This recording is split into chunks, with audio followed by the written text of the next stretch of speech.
de que nos visite Manuel Leonetti. Y ya pueden imaginar que ese enorme placer depende fundamentalmente de dos cosas. Depende de la altura científica del invitado y depende también de la relación personal. En ambos casos, ningún reproche, ustedes van a tener ocasión de escuchar, estoy convencido, una estupenda conferencia de una estupenda persona, estupenda investigadora. Manuel Leonetti es catedrático de la Universidad de Alcalá, donde recaló, quiero recordar que en el 93, es decir, ya hace algunos añitos, 4 años después de leer su tesis doctoral en la Complutense sobre la especificidad nominal, especificidad del sintagma nominal. Su campo de interés, en realidad, su campo de interés es la interfaz, es la relación entre la sintaxis y la semántica y la pragmática, y en ambos casos tiene aportaciones destacadas. Probablemente para muchos de ustedes el nombre les sonará por ser uno de los editores de los 60 problemas de gramática, que fue un homenaje que se hizo a otro colega y amigo, a inmenso gramático como es Ignacio Bosque.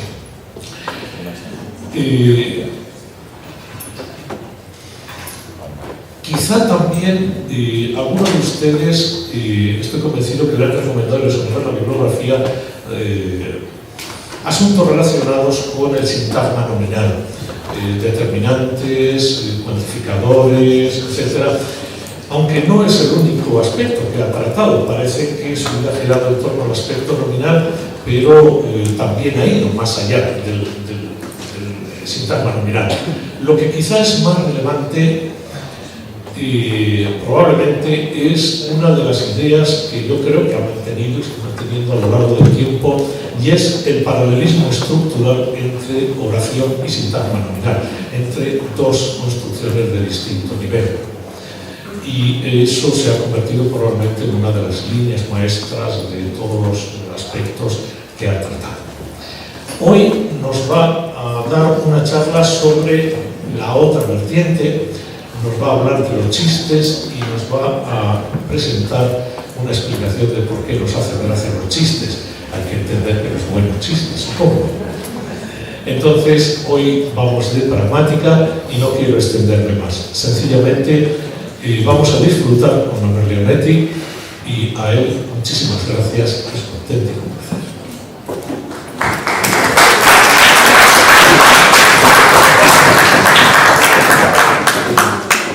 Muchas gracias Pepe por esta presentación tan generosa, y buenas tardes a todos.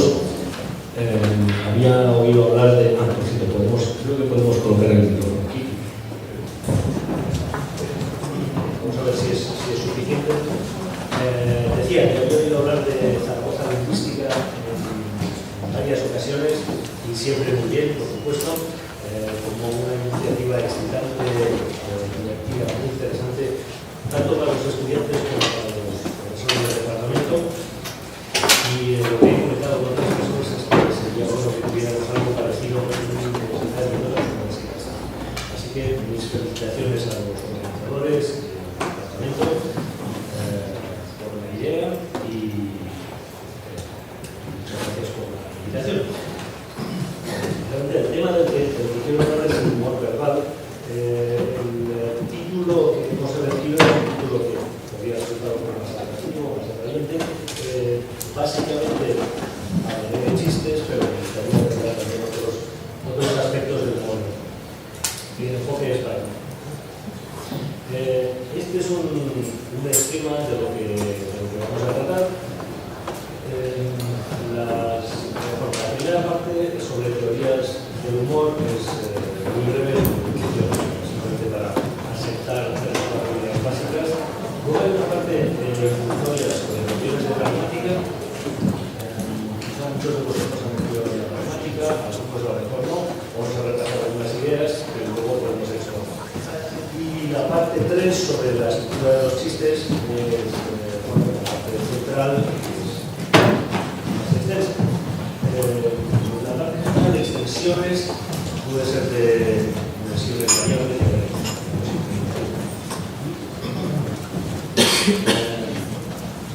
Prestaba atención a las dos primeras partes porque cuando empezamos a la tercera os preguntaréis.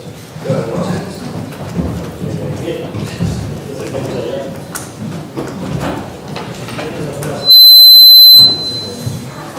Algunos puntos de partida. Creo que conviene ser explícitos. Creo que podemos decir que el humor es una propiedad característica de la especie humana. Supongo que podríamos empezar a discutir acerca de si es exactamente el humor lo que aparece en cierto tipo de comportamiento animal o en el comportamiento de los primates. Yo realmente no lo sé, sobre esto, pero sí que solemos conocer que el humor es característicamente humano porque está asociado a la racionalidad, al pensamiento racional. Y a aquella parte de la racionalidad que, por supuesto, está involucrada en nuestra capacidad de comunicarnos, tratar de investigar, explorar más profundidad.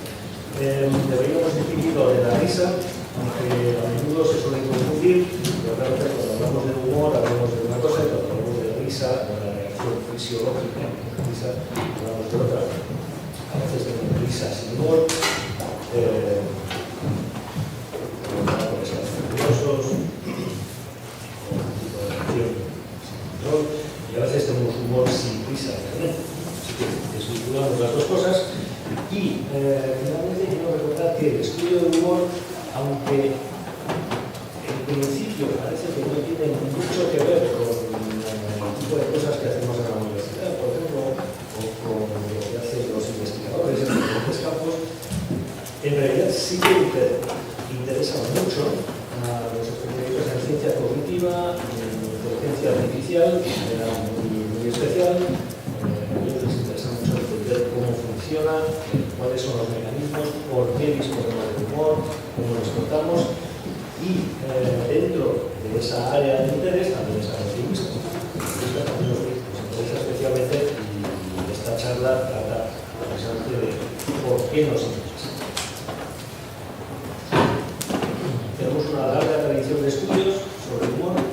Prácticamente toda la historia de la filosofía está plagada de intervenciones o de reflexiones desde la antigüedad, desde los griegos, sobre la naturaleza del humor, que siempre ha sido muy difícil de definir y muy difícil de captar. De hecho, nos ha costado mucho empezar a entender las cuestiones básicas.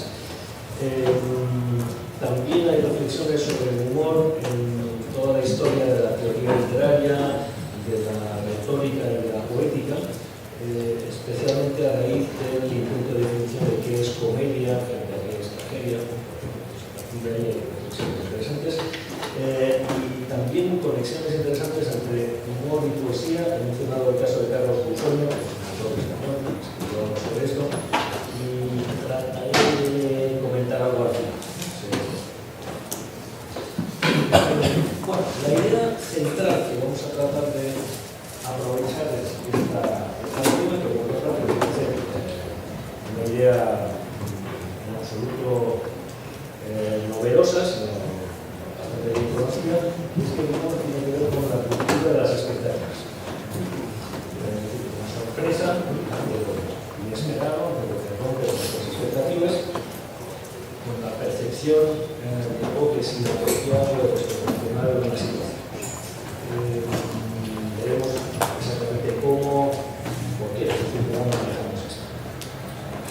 De acuerdo con esta idea, si seguimos esta línea, entre las varias teorías del humor que se han propuesto a lo largo de la historia, son básicamente tres familias de teorías, tres tipos de teorías, voy a privilegiar una, lo que se llama teoría de la incongruencia. La tradición filosófica, pues en Kant, Schopenhauer, Bergson, siempre se cita a Bergson, al principio del siglo XX, y también la formación de Freud. Y vamos a suponer que esta es la teoría que realmente nos permite entender cómo funciona el humor. Los otros enfoques demasiado diagnosticar, creo que no nos permite avanzar demasiado. Bien, pero la idea central, el humor es la reacción ante un acontecimiento que no encaja con nuestras expectativas sobre el mundo o con patrones establecidos. Y citas ilustres la teoría de la incongruencia se puede tomar de Kant. La primera, la que es aquí, la de Kant,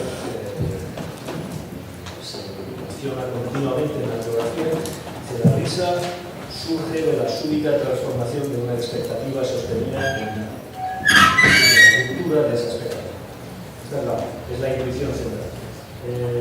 Se habla de risa, tanto en la intuición de Kant como en la de Pascal, pero realmente lo que ellos estaban interesados en captar era la esencia del humor, o sea, del problema terminológico. Y en la cita de Pascal se nos dice que nada produce más risa que una desproporción sorprendente entre lo que uno espera y lo que uno ve. Es que tenemos la idea de la ruptura de expectativas en las dos cosas, y toda esta relación.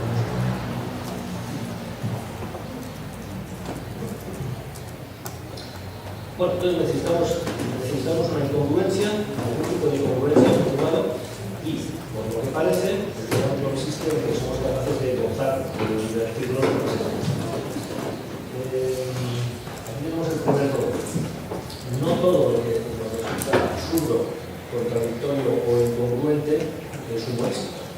Es decir, hay cosas absurdas que no tienen ningún efecto humorístico, no producen risa.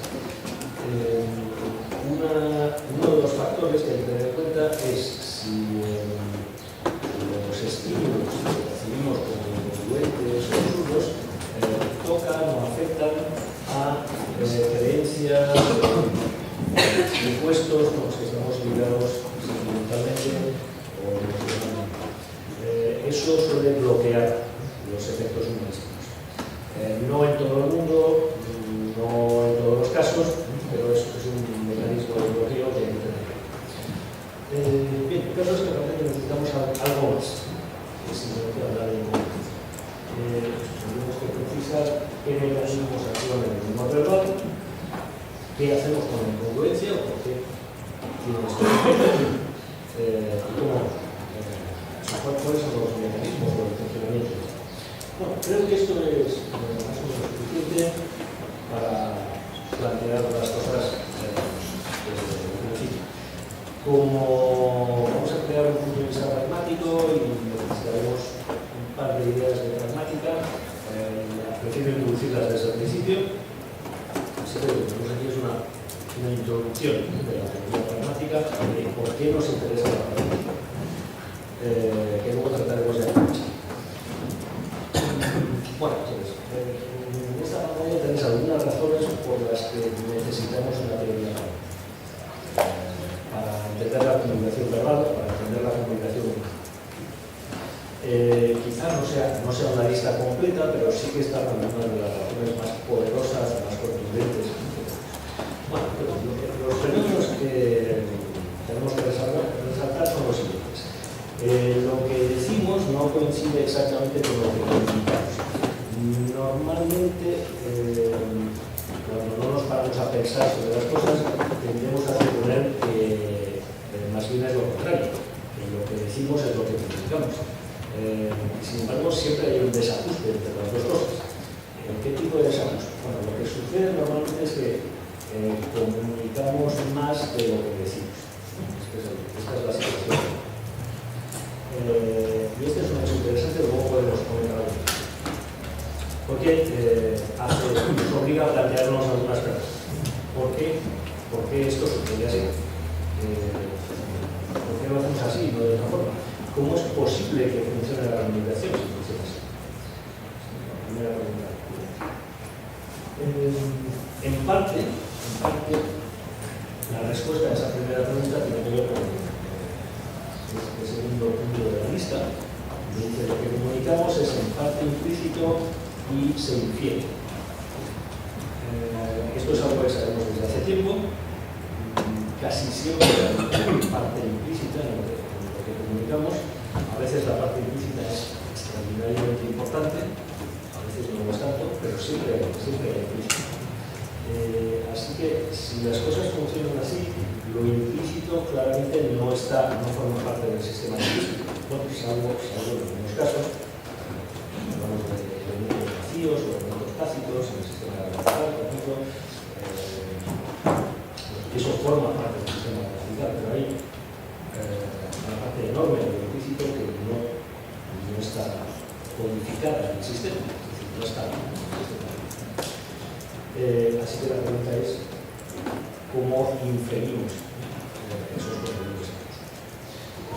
Y finalmente, el último punto que quiero resaltar es que la mayor parte de los enunciados, y esto a la gente le cuesta mucho verlo al principio, resulta un tanto extraño, ¿no? Pero la mayor parte de los enunciados son compatibles con diferentes interpretaciones. Es decir, la mayor parte de los enunciados podrían significar diferentes cosas. Esta es una característica decisiva de cómo utilizamos el lenguaje natural y cómo funciona la comunicación verbal. Y hace que las lenguas naturales sean herramientas muy flexibles y muy adaptables. Bien, pues aquí, a partir de aquí, tenemos el conjunto básico de grandes preguntas que se hacen a la práctica. Son preguntas que no podemos contestar si no desarrollamos una teoría. Podemos contestar en términos semánticos, sintácticos, lógicos, no tenemos forma de abordarlas. Por ejemplo, pues imaginad que tenemos una pequeña conversación en la que el primer hablante de los hablantes, un fragmento mínimo, el primer hablante dice esto. Y la pregunta que debemos hacernos es ¿qué significa esto? Todo el mundo sabe qué significa. La pregunta es ¿cómo es posible que signifique lo que significa? Significa algo más de lo que dice. La respuesta del segundo hablante o del hablante B es el mini diálogo que aparece en la gráfica. Este es el tipo de fragmento que los pragmatistas tratan de utilizar como ejemplo base del cual pueden hacerse cosas. Bien, estamos todos de acuerdo en qué quiere decir el segundo hablante cuando dice tengo que conducir. Estamos todos de acuerdo en que salvo condiciones contextuales muy particulares o muy extrañas, lo que quiere decir es no gracias porque tengo que conducir. Sí. Entonces la pregunta es ¿por qué comunica eso? Es decir, ¿por qué eso sirve para decir no gracias? Y la pregunta conexa o la pregunta siguiente es si nuestro hablante hubiera podido decir, sabemos que nuestro hablante habría podido decir no gracias. Y esa es una respuesta mucho más directa y mucho más simple, mucho más contundente. Sin embargo, a menudo elegimos este tipo de respuestas. Es una respuesta indirecta, porque no decimos gracias. La pregunta es si podemos decir no gracias, que es más fácil y más sencillo, ¿por qué elegimos esta otra vía? Que parece más costosa, más tortuosa, más sencilla. Vamos a seguir preguntando.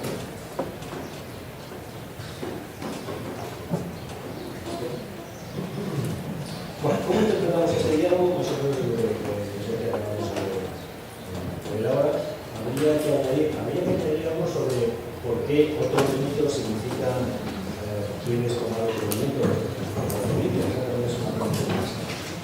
Pero vamos a dejar a un lado y me voy a concentrar en tengo que conducir, porque realmente nos interesa.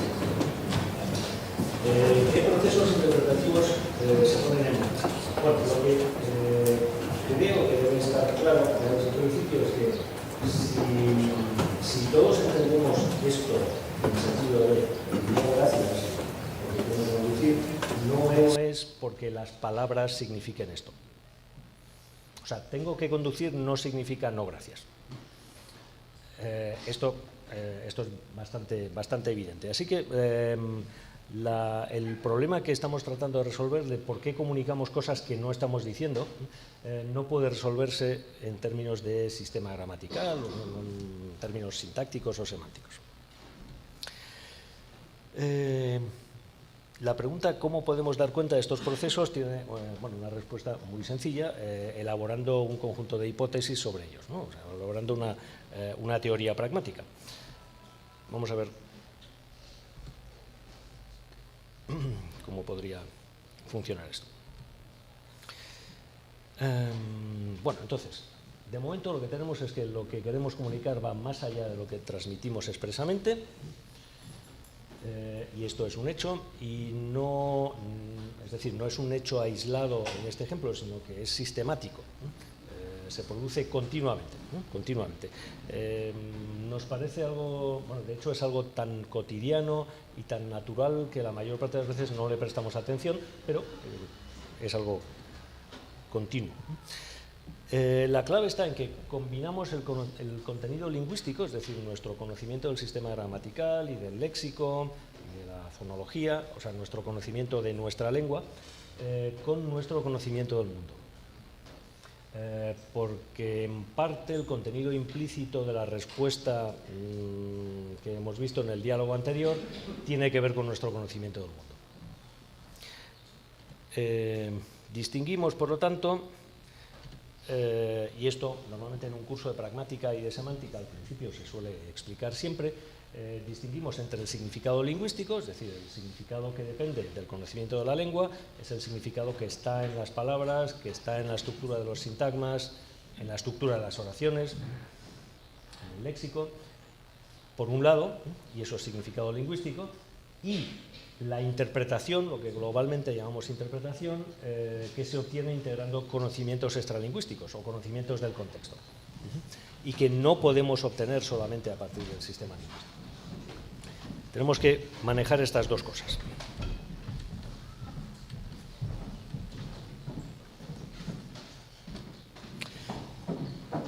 Bien. Si trazamos esta frontera tal y como lo tenemos organizado aquí, la parte de arriba corresponde a la gramática y a la semántica, y la parte de abajo, mejor dicho, y la forma de combinar los dos sistemas o los dos dominios es lo que la pragmática trata de explicar. Es decir, nuestra capacidad pragmática tiene que ver con cómo somos capaces de de combinar los dos tipos de informaciones.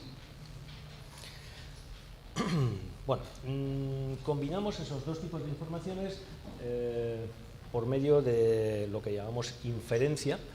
La inferencia es nuestra capacidad de deducir unos datos a partir de otros. Es decir, es en parte nuestra capacidad lógica. Es una lógica natural que no funciona exactamente igual que las lógicas formales o que las lógicas que elaboran los filósofos, pero desde luego es una parte clave, ¿no?, del problema.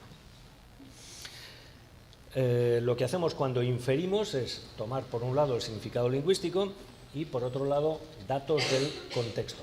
Los datos del contexto pueden provenir de diferentes fuentes, de la situación en la que nos encontramos, de lo que hemos dicho antes, de lo que sabemos sobre los demás, de lo que sabemos sobre el mundo, hay toda una serie de fuentes diferentes.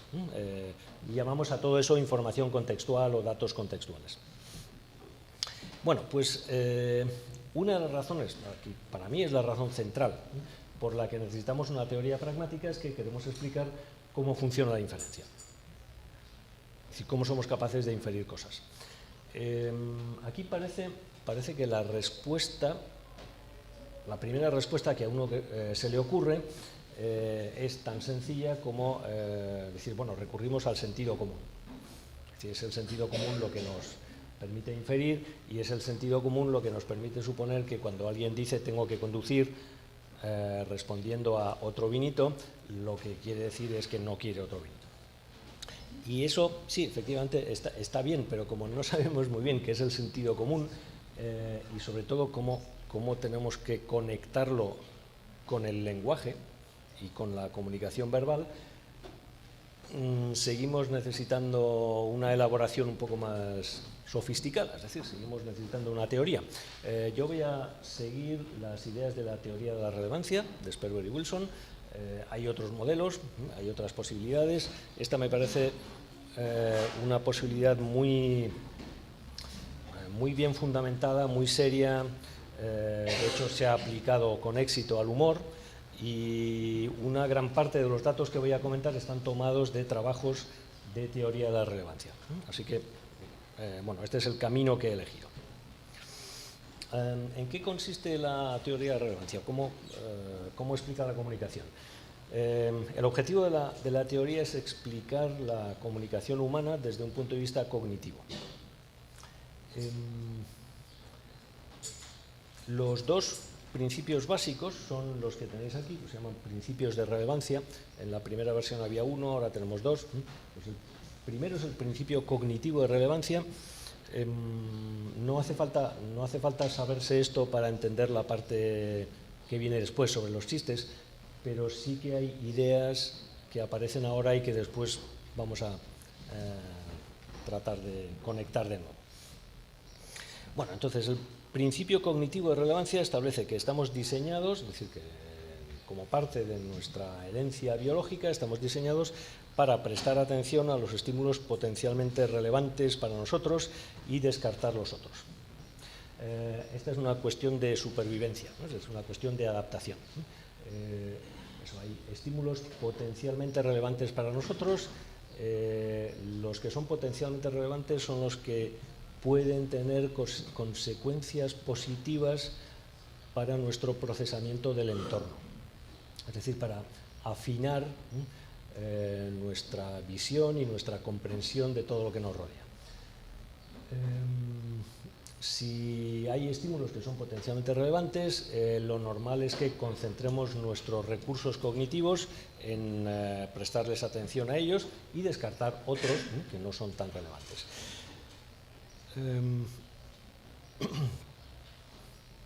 Es necesario que hagamos esto para evitar que los sistemas cognitivos se sobrecarguen demasiado. Si sucediera eso, sería imposible pensar y sería imposible entender las cosas. A este respecto, siempre citamos un cuento de Borges, que no sé si habéis leído, muy bonito, se llama Funes el Memorioso.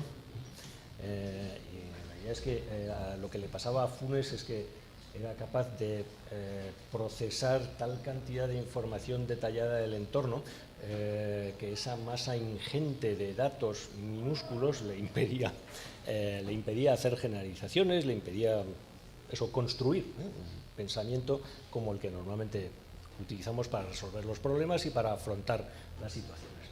Entonces parece que estamos diseñados así.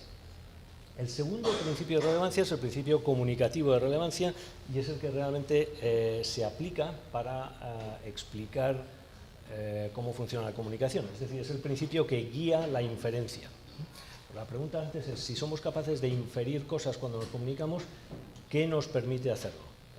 Bueno, nuestra capacidad lógica, pero ¿qué tipo de reglas aplicamos?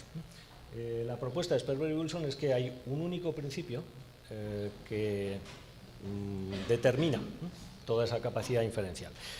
Y el principio establece que cuando interpretamos un acto verbal, y en realidad esto lo podríamos extender de forma muy general a cuando interpretamos un comportamiento humano, el verbal especialmente, pero los comportamientos en general, damos por supuesto que será relevante para nosotros.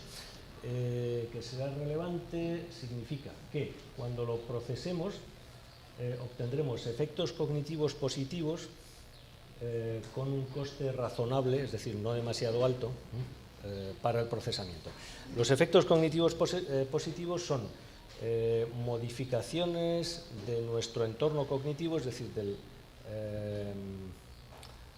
del conjunto complejo de supuestos que manejamos en la mente y que pensamos que son más o menos ciertos o más o menos correctos, es decir, los supuestos en los que se asienta nuestro comportamiento, Entonces, hay efectos cognitivos positivos cuando obtenemos modificaciones o ajustes en esos supuestos que nos permiten, pues, por ejemplo, aprender una cosa nueva o deducir algo nuevo de una combinación de datos, algo que antes no habíamos percibido, no habíamos sabido, eliminar un supuesto incorrecto, eliminar un supuesto que parecía dudoso, en fin, eso, ajustar y actualizar nuestra visión del mundo. Todo eso implica un coste de procesamiento, implica un esfuerzo cognitivo y el resultado será relevante si los efectos positivos se obtienen por un coste razonable, es decir, sin un esfuerzo demasiado alto. Esta es la idea, ¿no?, esencial de la teoría. Bueno, esto que viene ahora es muy importante para los chistes. De ello se deduce que cuando interpretamos un enunciado, recordáis que os he dicho antes que la mayor parte de los enunciados son teóricamente compatibles con más de una interpretación posible. Es decir, podrían significar una serie de cosas diferentes. Esto significa que cuando habláis con alguien y os comunicáis con alguien, tenéis que ir seleccionando la interpretación que corresponde a ese momento. Entonces, la pregunta es, ¿cómo lo hacemos? Bueno, lo que Sperber y Wilson suponen es que con seguridad lo que no hacemos es computar todas las posibles interpretaciones y luego compararlas y sopesarlas y decidir cuál es la más adecuada, porque eso sería extremadamente costoso. Parece que el principio de relevancia y la forma en la que estamos diseñados para actuar nos permite alcanzar la interpretación más satisfactoria, es decir, la que es óptimamente relevante, la que es relevante en general, que produce efectos sin demasiado esfuerzo de procesamiento, como la primera. Y una vez que obtenemos esa interpretación, detenemos el procesamiento y no buscamos más. Es decir, no seguimos tratando de averiguar qué otras posibles interpretaciones podría haber. Normalmente no hacemos eso y no es necesario que lo hagamos. Obviamente no lo hacemos porque eso supondría aumentar el coste de procesamiento tremendamente. Y no está claro que pudiéramos obtener grandes beneficios. Bien, entonces, si cuando interpretamos sucede esto, lo que luego llamaremos la fase preparatoria de los chistes, cuando hablemos de la estructura de los chistes, está pensada a propósito para explotar esa capacidad nuestra. El que construye el chiste y el que cuenta el chiste sabe que la primera parte del chiste va a ser interpretada en un sentido determinado y que la interpretación relevante, es decir, la interpretación pretendida por el emisor, es la primera interpretación que el oyente va a computar por este mecanismo, ¿no?, que hemos establecido antes. Sabiendo esto, arrastra al receptor hacia la interpretación que le interesa, una interpretación determinada, luego veremos los ejemplos, y una vez que esto se ha conseguido, entonces se puede crear el golpe de efecto, que es la segunda parte del chiste, para obtener el efecto humorístico. Ahora veremos cómo funciona. Bueno, ¿qué procesos interpretativos están guiados por la búsqueda de relevancia? El principio comunicativo de relevancia establece que lo que nos guía, es decir, lo que nos orienta al inferir interpretaciones, es la búsqueda de relevancia, es decir, es esa garantía de que la interpretación va a ser relevante. Partes de la interpretación o procesos que funcionan así.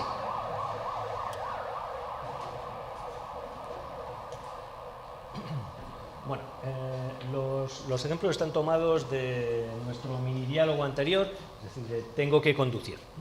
Bueno, entonces el primer proceso al que me quiero referir es que construimos hipótesis sobre el contenido explícito. El contenido explícito es lo que decimos explícitamente. Bueno, entonces podríais pensar, bien, lo que decimos explícitamente es tengo que conducir. Ya, sí, Sí, pero realmente, vamos a ver, lo que comunicamos explícitamente cuando decimos tengo que conducir no es simplemente tengo que conducir, es probablemente algo parecido a tengo que conducir ahora o tengo que conducir dentro de un rato. Si no añadís esa especificación, tengo que conducir no sirve de mucho. Es decir, lo que es relevante para aceptar o no aceptar un vinito es tener que conducir en las horas inmediatamente posteriores, no al día siguiente, por ejemplo.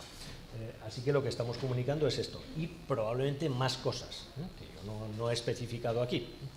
Bueno, pues lo que hacemos es enriquecer pragmáticamente, inferencialmente, porque todo esto es inferencia, lo que decimos explícitamente. Y esa es una parte. Más cosas. Construimos hipótesis sobre las premisas implícitas necesarias para la comprensión. ¿Qué es esto de las premisas? Vamos a ver, cuando interpretáis un enunciado, por un lado, descodificáis, de acuerdo con vuestro conocimiento gramatical y léxico, o vuestro conocimiento de la lengua, lo que significan las palabras y las estructuras. Y obtenéis una representación semántica de la proposición que estamos expresando. A partir de ahí, digo a partir de ahí como si esto sucediera después, en realidad no es así, sucede todo al mismo tiempo. Eso es otro asunto espectacular. Seguramente sucede todo al mismo tiempo. La pregunta es cómo. Pero bueno, no lo sé muy bien, pero es así. Entonces, a partir de ahí, lo que hacemos es construir deducciones. Ahora volvemos al mini diálogo. Para construir deducciones, si recordáis cómo está hecho un silogismo, por ejemplo, necesitamos premisas, necesitamos por lo menos 2 premisas o quizá alguna más para poder calcular conclusiones. Tanto las premisas como las conclusiones, o digamos premisas implicadas o conclusiones implicadas, son implícitas. O sea que hay toda una serie de estratos de contenidos implícitos que vamos infiriendo y que son cruciales para la comunicación. Por ejemplo, si volvemos atrás, bueno, no hace falta que cambie de pantalla. Recordáis perfectamente el diálogo, otro vinito, tengo que conducir. Bueno, entonces lo que estamos tratando de explicar es, si recordáis, es por qué tengo que conducir, significa no gracias, tengo que conducir. Bueno, entonces, entendemos tengo que conducir como tengo que conducir dentro de un rato. Como en el enunciado anterior se ha mencionado el vinito, entonces hemos activado la entrada léxica de vino con todo el conocimiento enciclopédico que la rodea, es decir, con todos los datos de conocimiento asociados al vino. Uno de ellos se activa de manera especialmente saliente, bueno, es lo que yo aquí he traducido con si bebes no conduzcas, pero le podéis dar otra forma. Es decir, es un estereotipo y es algo que forma parte del conocimiento del mundo. ¿Por qué activamos ese dato en particular?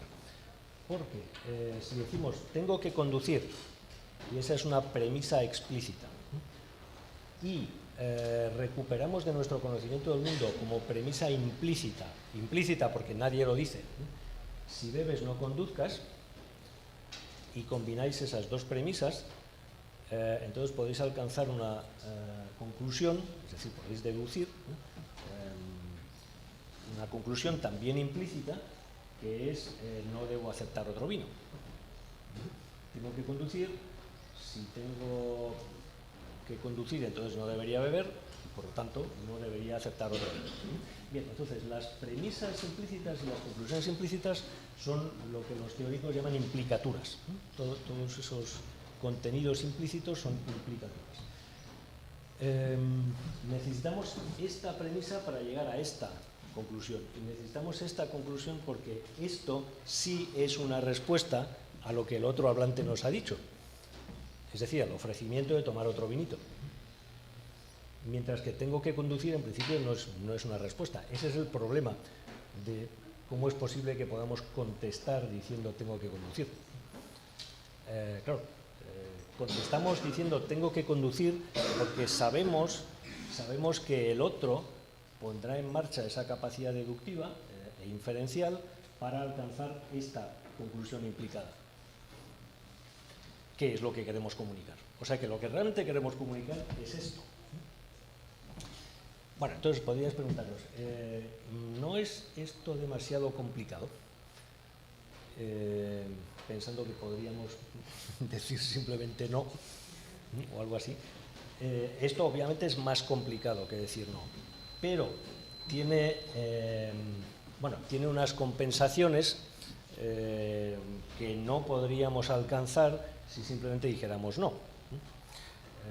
Si decís no, entonces estáis rechazando la invitación al vinito, pero ¿qué es lo que no estáis comunicando? La razón. Claro, estáis diciendo por qué. Entonces pensad en qué significa hacer una invitación y aceptar o rechazar una invitación. O sea, cómo funcionan las invitaciones y las aceptaciones y los rechazos de las invitaciones normalmente. ¿Hay alguna razón por la que cuando rechazamos una invitación solemos decir algo más, es decir, ofrecer una explicación? Hay razones para hacerlo. De hecho, lo hacemos. Son razones de cortesía, efectivamente. Es decir, visto que nuestro interlocutor se molesta en ofrecernos algo o en invitarnos y nosotros, por la razón que sea, vamos a rechazar, convendría hacerle notar que no es simplemente porque no nos gusta o porque nos parece mal o algo así, sino porque el típico mecanismo de cortesía es aludir a alguna razón superior a nosotros que nos obliga a no aceptar, que es este caso. Bueno, entonces conseguimos comunicar más cosas, esta es la moraleja del asunto, si optamos por el camino indirecto y en general conseguimos una comunicación mucho más eficaz y más rica. Solo hemos hablado de esta parte de las implicaturas. Estas son las implicaturas centrales, las que llamamos implicaturas fuertes. Entonces, estas implicaturas son las centrales o las fuertes porque el hablante es responsable de ellas. Es decir, si yo os digo tengo que conducir, yo os estoy arrastrando inexorablemente a que computéis estas implicaturas. Por eso la responsabilidad es mía. O sea, os estoy llevando a inferir si bebes no conduzcas y por tanto no debo aceptar otro vino. Y estas son las implicaturas de las que hablamos normalmente. Pero luego hay todo un conjunto de lo que Sperber y Wilson llaman implicaturas débiles, que no son enteramente responsabilidad del hablante o del emisor. Podéis comunicar más cosas diciendo esto.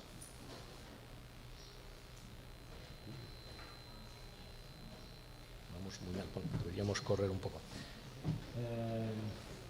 Como por ejemplo que quien dice tengo que conducir es una persona responsable, que sabe lo que hace, que es prudente y quién sabe qué cosas más. Y en parte la responsabilidad de computar esas implicaturas recae sobre el receptor también.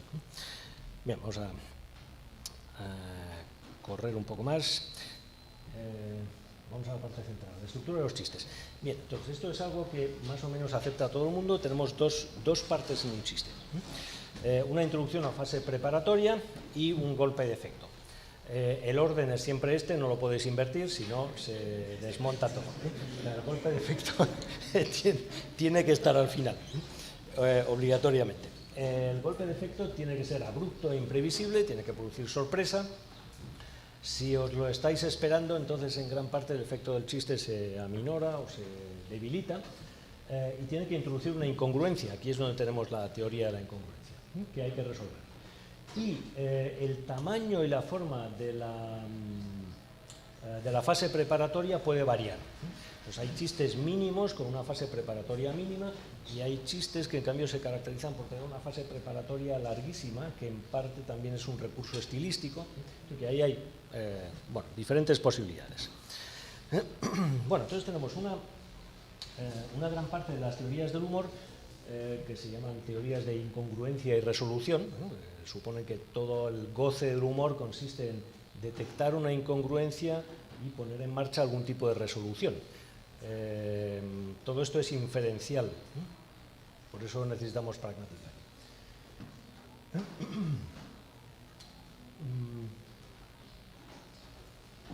Y lo que vamos a intentar aplicar, los primeros ejemplos, es este modelo. Hay un efecto cómico cuando sobre la interpretación primera de la fase preparatoria se impone de repente con el golpe de efecto otra interpretación inesperada que es incongruente con la primera. Este es el mecanismo general.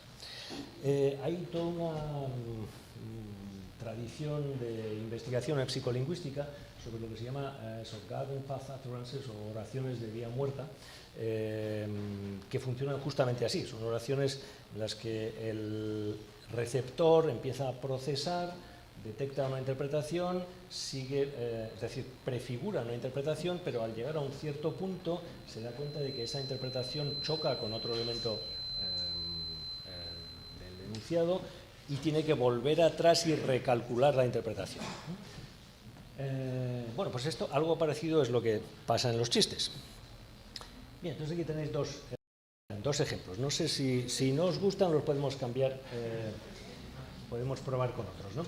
El segundo lo he dejado en inglés porque es intraducible. Por lo menos no se me ocurre una forma de hacerlo.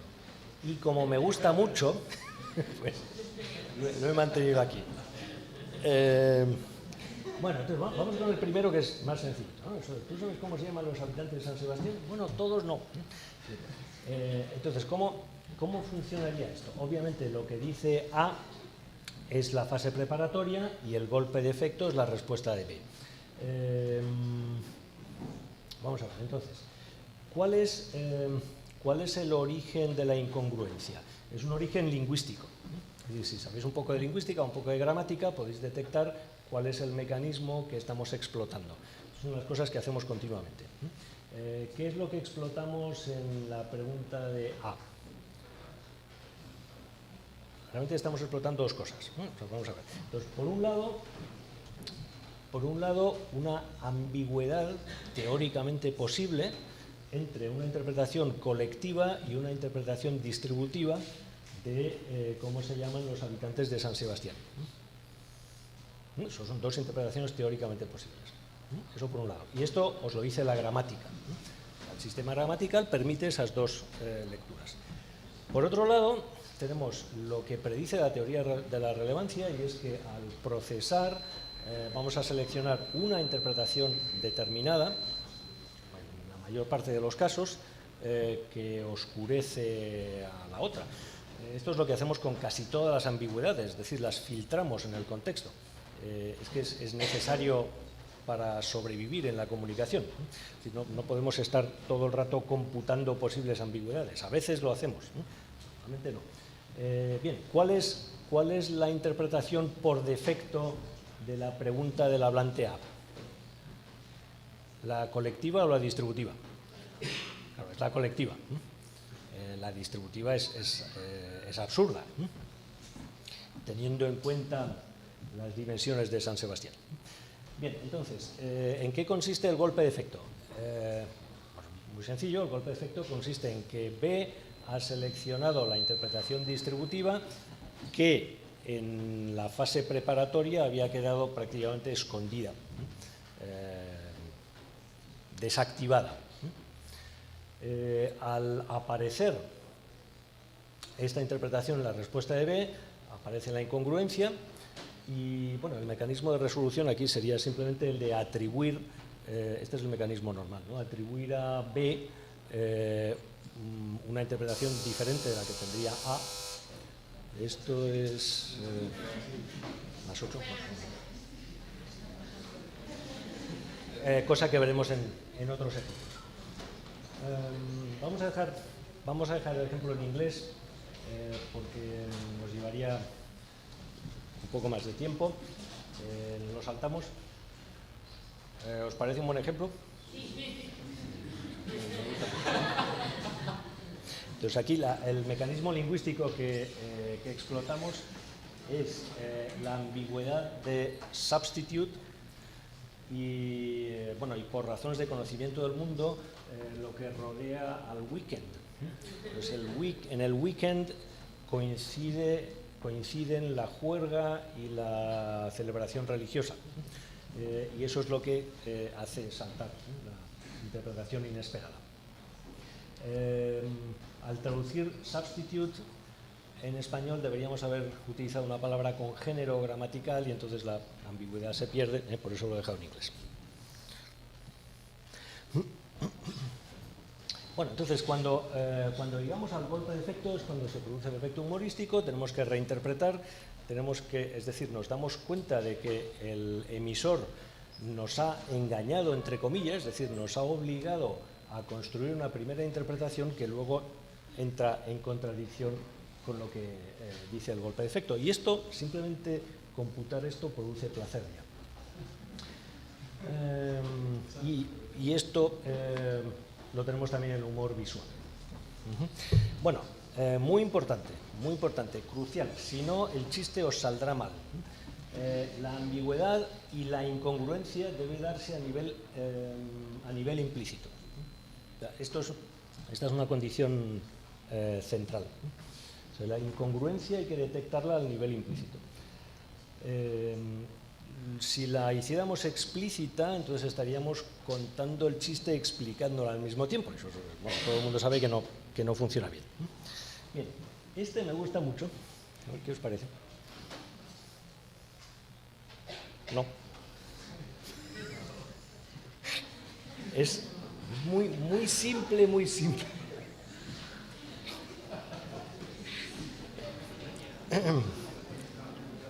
Pero me gusta mucho. Vale, entonces, ¿cuál es la fase preparatoria? La fase preparatoria es el cuento previo y la pregunta de A. El golpe de efecto es la respuesta de B, claro, siempre son mini diálogos, ¿no? Siempre es así.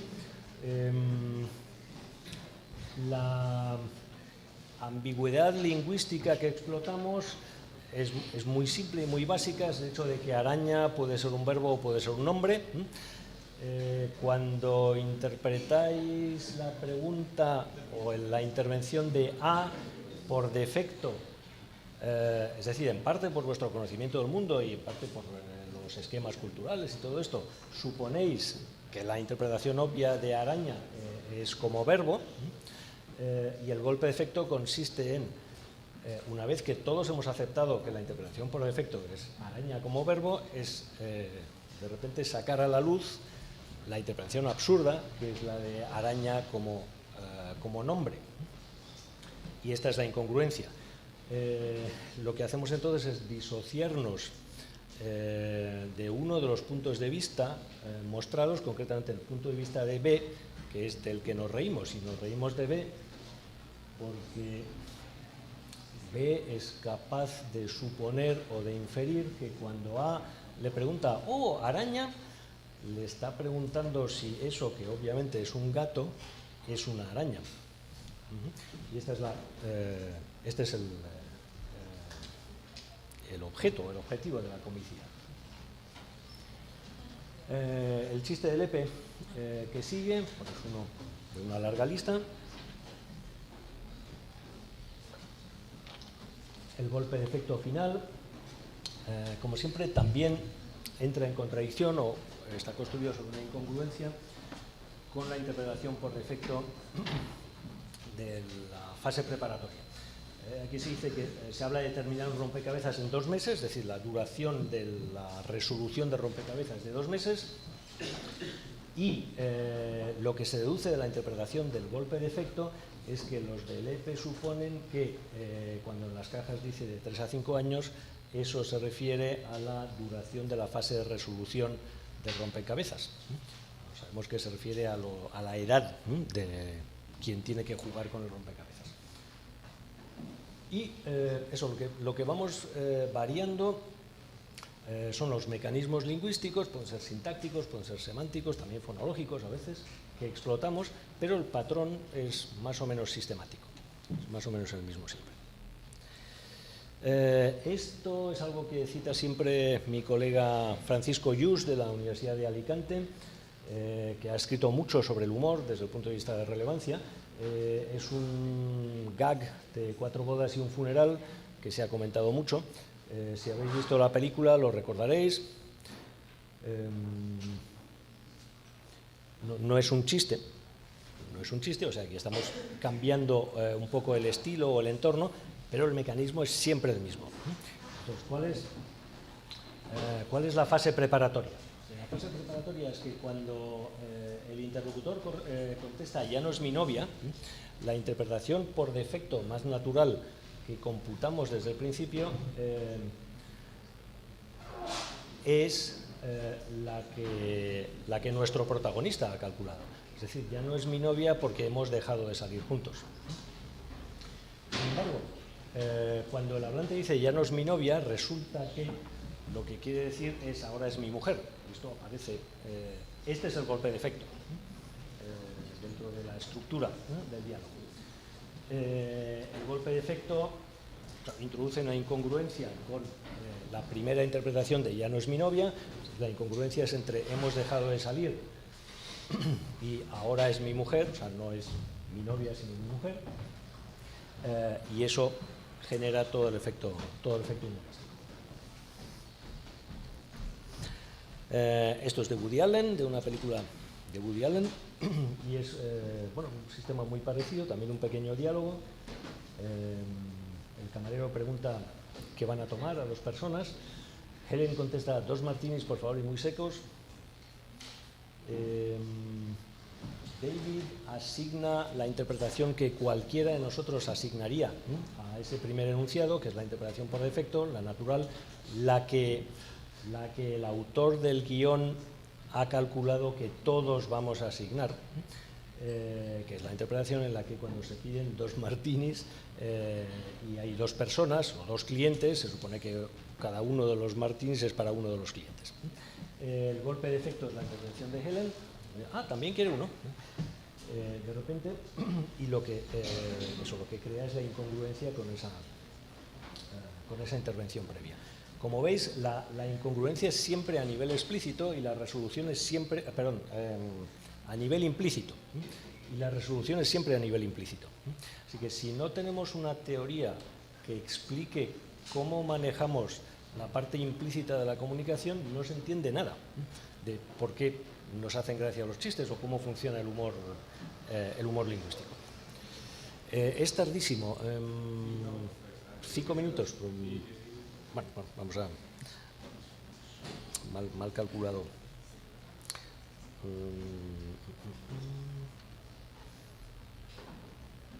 Bueno, este es un resumen de las ideas esenciales que os quería presentar. Courcaux y Yu son 2 de los autores que han trabajado mejor en teoría de relevancia sobre el humor. Y la idea central es esta. La clave del humor está en la aparición de 2 supuestos implícitos contradictorios. Eso por un lado, y en qué hacemos con eso por otro. Es decir, qué tipo de resolución construimos, inferencial siempre, por otro. La relación entre humor e ironía está contenida aquí. Siempre se habla de esa relación.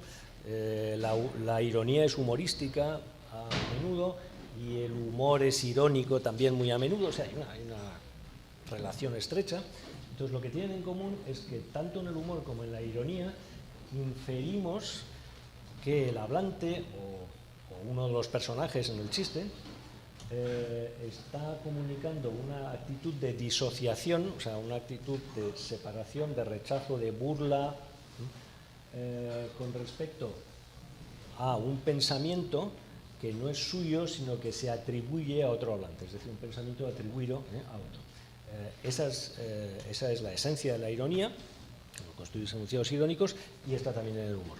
O sea, que la conexión está ahí. Como la ironía es un fenómeno pragmático, no es raro que esto funcione así. Nos dejamos de... Bueno, metarepresentación es el término técnico que se utiliza en la teoría para manejar esto, pero lo podemos dejar. Bueno, entonces en la parte de extensiones, que es la parte final, he seleccionado cosas que no son chistes. Por ejemplo, aquí hay algunas de las frases famosas de Groucho Marx. No sé cuál es vuestra favorita.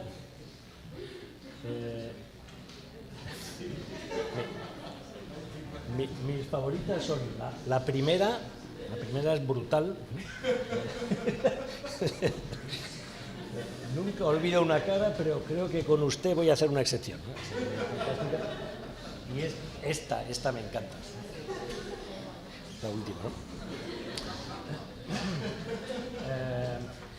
Pero, por ejemplo, la famosísima, estos son mis principios, si no le gustan, tengo otros.